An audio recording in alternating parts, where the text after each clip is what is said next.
हाय, हमारे बहुत सारे व्यूअर्स में ऐसी फीमेल्स हैं जो गर्भ धारण करने के लिए ट्राई कर रही हैं और वो ये जानना चाहती हैं कि आखिर पीरियड्स के बाद बच्चादानी का मुंह कब खुलता है और कब तक खुला रहता है, ताकि वो अपने इंटरकोर्स को, रिलेशन को इस तरीके से टाइम कर सके कि प्रेगनेंसी ठहर जाए।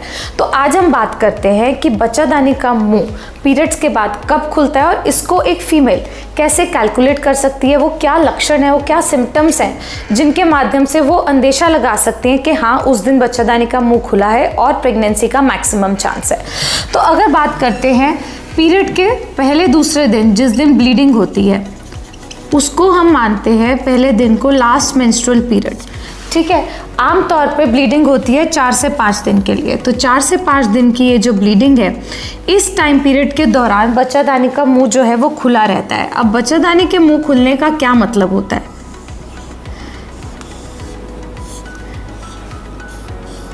जो बाहर से विजिबल ओपनिंग होती है, दैट इज कॉल्ड वजाइना, वो हमेशा ही ओपन होती है।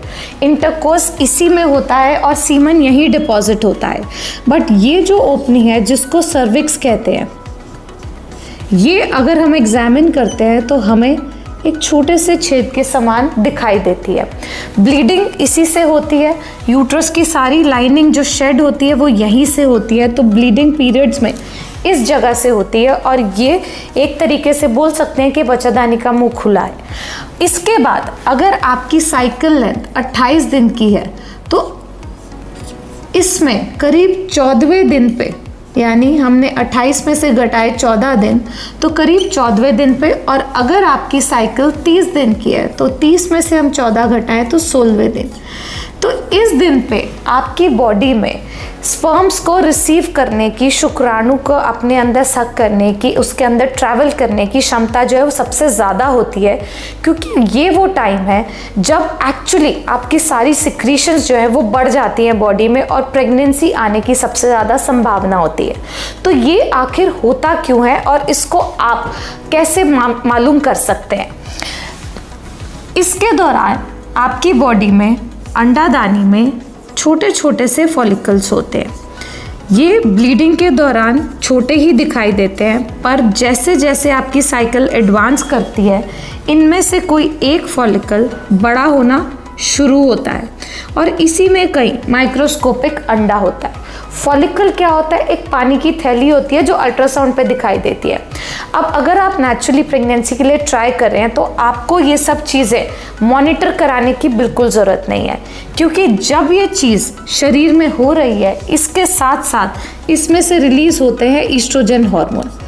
यही वो हार्मोन है जो आपके शरीर में चेंजेस इंड्यूस करता है। कैसे चेंजेस? आपकी सेक्सुअल ड्राइव इन दिनों में बढ़ जाती है, आपके सिक्रीशंस जो हैं वो इंक्रीज हो जाते हैं। तो इस दौरान जब ये फॉलिकल बढ़त हासिल कर रहा है, यानी शरीर में अंडा बन रहा है, ये शुरू हुआ आपकी साइकिल के 6ठे दिन से।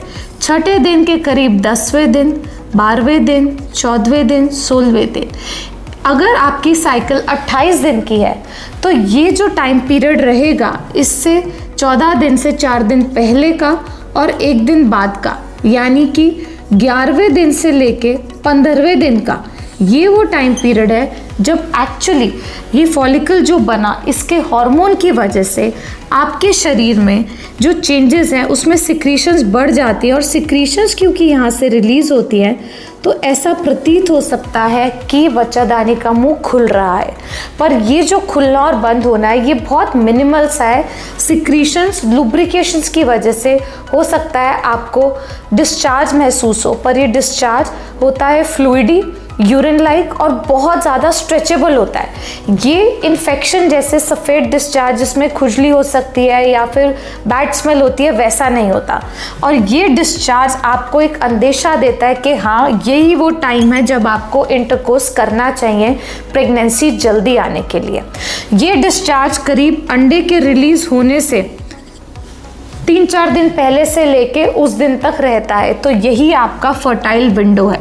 28 दिन की साइकिल में 11 से 15वें दिन और 30 दिन की साइकिल में 13 से 17वें दिन। अब इसको और किस माध्यम से हम सिम्टम से चेक कर सकते हैं? हमने बात किया इन दोनों सिम्टम्स के बारे में कि सेक्सुअल ड्राइव बढ़ गया, सिक्रीशंस बढ़ गई, पर एक्चुअली जब अंडा रिलीज हो रहा है अंडादानी से, यहाँ होती है अंडादानी, तो अंडादानी से जब अंडा रिलीज होता है, जिस साइड अंडा बना है उस साइड हल्के दर्द का अनुभव आप कर सकते हैं। तो हो सकता है 1 महीना दाईं तरफ हो और 1 महीना बाईं तरफ हो, पर ये आपको एग्जैक्ट डे बताएगा जिस दिन इंटरकोर्स ज़रूर करना चाहिए अगर आप प्रेगनेंसी के लिए ट्राई कर रहे हैं। बट अगर ये ट्राई करते करते आपको 6 महीने से अधिक हो गए, इसी तरीके से आप ट्राई करते जा रहे हैं, तो आपको हेल्प लेनी चाहिए ओव्यूलेशन किट्स की या फिर अल्ट्रासाउंड की। सो अल्ट्रासाउंड और ओव्यूलेशन किट हमें बताएंगे एग्जैक्टली वो दिन जिस दिन प्रेगनेंसी आने की संभावना सबसे अधिक है। तो ओव्यूलेशन किट आती है 5 के पैकेट में, और ये यूरिन की किट जैसी बहुत सरल होती है। 4-5 ड्रॉप्स यूरिन के आप डालते हैं इस पे, और इसका जो रिजल्ट आता है वो सिंगल लाइन या फिर डबल लाइन की फॉर्म में आता है। इसको करना शुरू कर देना चाहिए इसी टाइम पीरियड में, यानी 28 दिन की साइकिल में 11वें दिन से रोज दोपहर को आपको किट टेस्ट करना चाहिए।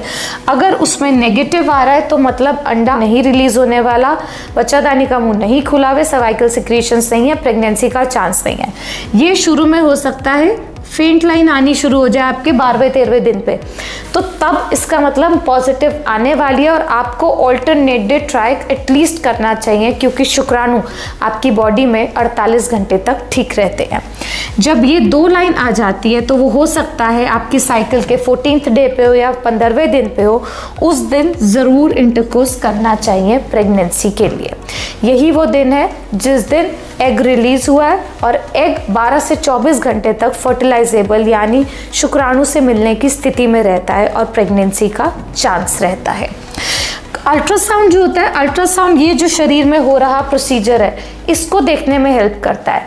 तो पीरियड के दिनों में छोटे छोटे से फॉलिकल्स, और जैसे ही पीरियड ख़त्म हो जाते हैं उसके बाद एक फॉलिकल बढ़ना शुरू हो जाता है। अंडा हमें अल्ट्रासाउंड पे नहीं दिखाई देता, पर जब वो बॉडी में रिलीज हो जाता है तब ये जो फॉलिकल है ये श्रिंक हो जाता है और अंडा कहीं ट्यूब में ट्रैवल कर चुका होता है। ये आपको हेल्प करेगा एग्जैक्टली देखने के लिए कि आपका वो कौन सा टाइम पीरियड है जिस दिन प्रेगनेंसी का चांस मैक्सिमम रहेगा। अब कुछ फीमेल्स में ये चेंजेस नहीं पता चलते। ऐसा हो सकता है कि उन्हें ना सिक्रीशंस का पता चले, ना उनकी किट कामयाब हो, तो ऐसे में उन्हें अपनी जांच करवानी चाहिए अल्ट्रासाउंड से स्पेशली, या खून के टेस्ट से हार्मोन की, जो ये बताए कि क्या ऐसा तो नहीं कि उनकी बॉडी में फॉलिकल बन ही नहीं रहे, उनकी बॉडी में अंडा बन ही नहीं रहा है। हालांकि 80% महिलाएं जिनको पीरियड्स रेगुलर आते हैं उनमें अंडा बन रहा होता है। कभी कभार पीरियड रेगुलर आते रहते हैं पर अंडा शरीर में नहीं बन रहा होता और हार्मोन की गड़बड़ी होती है। उसको जल्दी जांच कराएंगे तो उसके इलाज से ये सारा प्रोसेस बॉडी में वापस रिस्टोर हो जाता है। और एक और मिथ होता है कि क्या हम किसी तरीके से फिंगर चेकिंग से ये देख सकते हैं कि बच्चादानी का मुंह खुला है या नहीं। सो हम हर स्टेज पे फीमेल्स को एग्जामिन कर चुके हैं, हम हर स्टेज पे इस ओपनिंग को विजुअलाइज कर चुके हैं, बट ट्रस्ट मी ये जो साइज का चेंज होता है ये किसी भी फिंगर टेस्टिंग से नहीं पता चल सकता। पता क्या चलता है कि जो वजाइनल ड्राइनेस होती है जस्ट आफ्टर द पीरियड वो जानी शुरू हो जाती है। वजाइनल ड्राइनेस गायब होती है क्योंकि आपकी बॉडी में अंडे की इफेक्ट की वजह से सिक्रीशंस बढ़ती हैं और वो सिक्रीशन वजाइना को मॉइस्चन करती है। तो अगर आप फिंगर चेक कर भी रहे हैं तो उसमें सिर्फ आपको लॉस ऑफ ड्राइनेस या फिर कुछ गीला गीला सा वेटनेस महसूस हो सकती है, जो ये बताएगी कि आपकी सिक्रीशंस बननी शुरू हो गई है, पर ये नहीं साइज मेजर कर पाएंगे आपके ये बच्चादानी का मुंह खुला है या नहीं। तो अगर आप प्रेगनेंसी जल्दी चाहते हैं तो अपनी बॉडी के कुछ लक्षण आइडेंटिफाई करें जो ये बताएं कि हाँ अंडा रिलीज होने वाला है, सिक्रीशंस बढ़ गई हैं और शायद अब सही टाइम है इंटरकोर्स करने का ताकि प्रेगनेंसी आ सके। अगर उसके बावजूद भी आपको कोई डाउट्स है ये मालूम करने के लिए कि वो क्या बेस्ट डेज हैं जिसमें आपके प्रेगनेंसी के चांसेस सबसे अच्छे हैं, तो हमें कमेंट सेक्शन में पूछिए। We would be happy to help you.